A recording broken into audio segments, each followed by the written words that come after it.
We need to bring in meteorologist Jesse Hawila now, and your heart just goes out to those parents. It's summertime. You send your kids to a camp. They're along the river. They're having a great time, and then here comes all this water. It's terrible. It really is. And I was looking through some of the rainfall totals in that area. Over the last 12 to 18 hours, a foot of rain has fallen in a very broad section of the Guadalupe River. And that's why this river went up so quickly.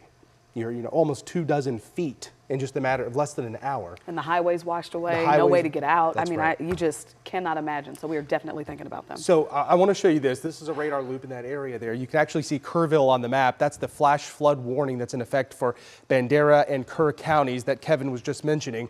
We'll zoom in a little bit here.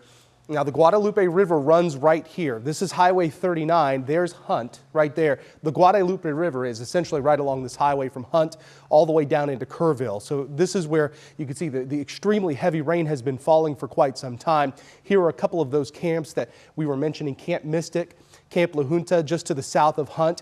Look at the amount of rain that has fallen right there along the river from Hunt down to the south to Camp Mystic. 10 inches of rain, up to a foot of rain in some of these spots. Again, it's a pretty broad spot, and it really lined up very precisely almost along the river where it was 10 to 12 inches of rain in that short amount of time, which is why we're seeing such dramatic flash flooding. So I've taken some of the river gauges in that area, and this is the very latest. Now, the Guadalupe River at Hunt right now, that peaked at 29.45.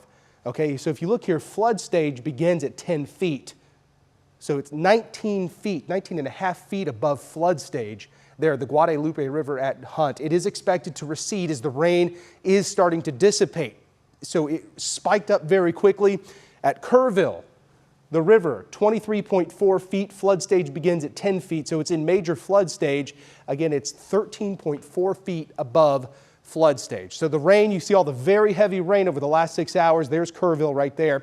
It's becoming a lot lighter. So we do expect things to get, well, I say the river is expected to recede as we go through the rest of tonight. As you look at the time cast in that area, late tonight there's 11. You see Kerrville, again, will be rain free overnight tonight. So that will help conditions improve there. We'll continue to monitor that situation. Back home here, we do have a couple of showers, a couple thunderstorms moving in. We're not expecting severe weather or flooding here in North Texas, but for your 4th of July plans, plan around a little bit of rain tonight. I'll have the full timeline coming up.